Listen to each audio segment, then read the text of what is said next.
Toby, win on the board, game 1 in Europe, your thoughts?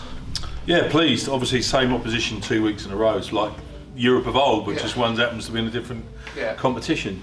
I'm really pleased for the guys, right? Because, to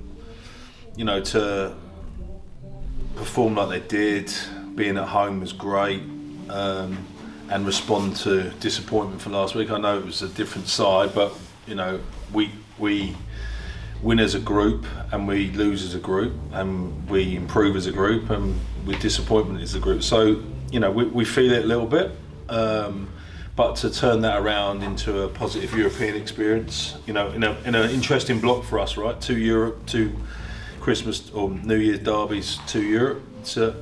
It's an interesting part of the year for us because there's a lot of games that are important for us. Could you relax through that game tonight? Because it seemed to be you score, they score, right throughout the game until full time. I mentioned on TV, and I'm showing my age here, it was Kevin Keegan, right? You score 5, we'll score 3. Yeah. But no, the coaches don't necessarily enjoy that. We're in the entertainment business, so I'm sure people that came to watch, were entertained.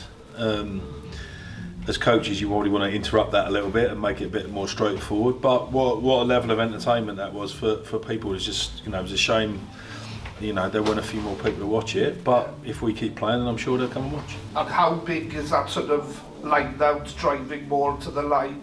It seems almost like guaranteed points for the Ospreys at the moment. Yeah, well, look, we've put a lot of work into that. I mean, since I've come here, and it was a big part of getting the fundamentals of the game right: scrum, line out, kicking game, defence. You need the fundamentals of the game, and once you get them as you like them, or at a certain level, you can start to worry about the pretty stuff. This is my 4th season.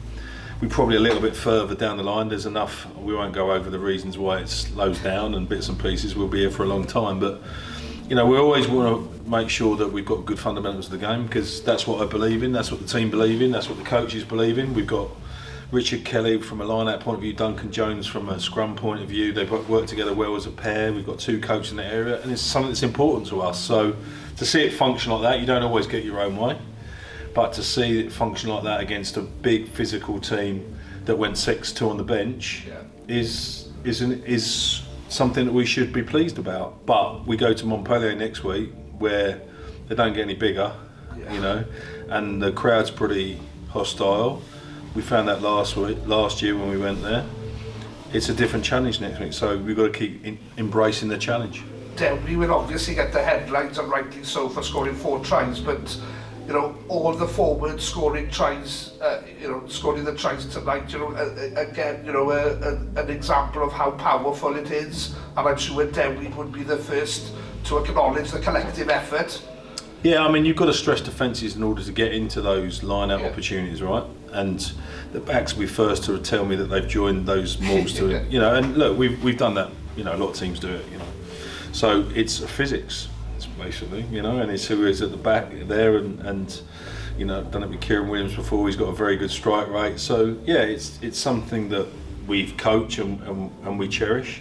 But you need to stress teams enough to get those opportunities, and whether that's forcing them to make mistakes, set piece, often your set piece scrum penalties get you in there, but also your attack phase with a lot of defensive penalties gets you in there. So that shows you that we're playing enough and stretching people enough and putting people under pressure to create those opportunities, and that's what the game's all about. And was it a positive as well from your point of view, denying them that second point right at the end of the game, because we don't know the sort of the trajectory of the group, but it could be crucial? Yeah, I think that the mentality is encouraging.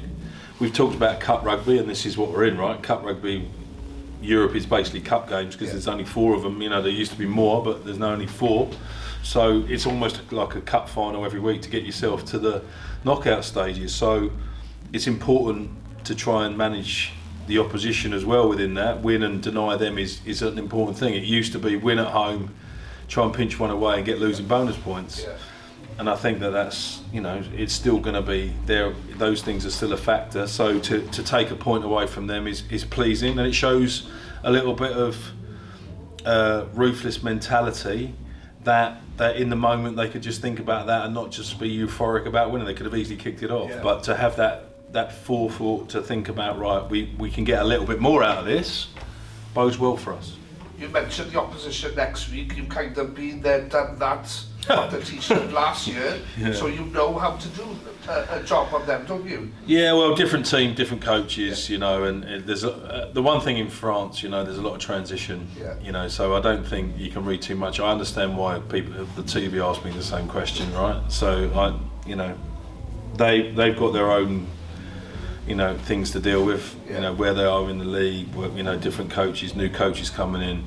I don't know what their focus is around this competition, so all we can control is ourselves. So we need to make sure we can take some confidence from that performance there. We can prepare properly like we always do to give ourselves the best chance, but if we don't match the energy, we don't match the physicality, we don't execute well, you're going to come second. So where do you see their strengths at this moment in time then compared to last year?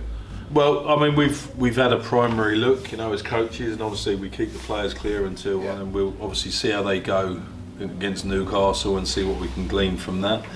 But the big thing with French rugby is the physicality. You've got to match the physicality. If you don't match the physicality, you're going to come second.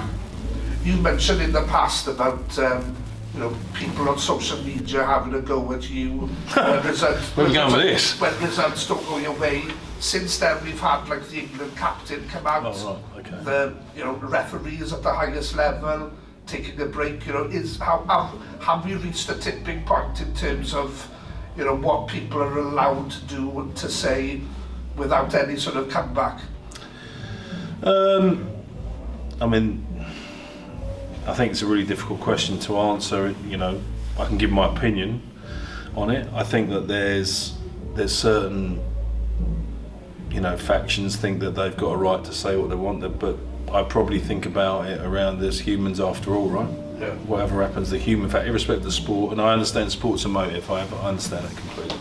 But it might not be sport, you know, there's topical things around that, but ultimately most of these people have significant others, families and whatever to go for, and you shouldn't feel persecuted or threatened whatsoever in trying to do the job to the best of your ability. And often, you know, in my experience, these people are emotive, and if they just take a breath a minute and understand that no one wants to get it wrong on purpose, we're probably all a little bit better off. And I think that's the same, not just in sport, but just generally.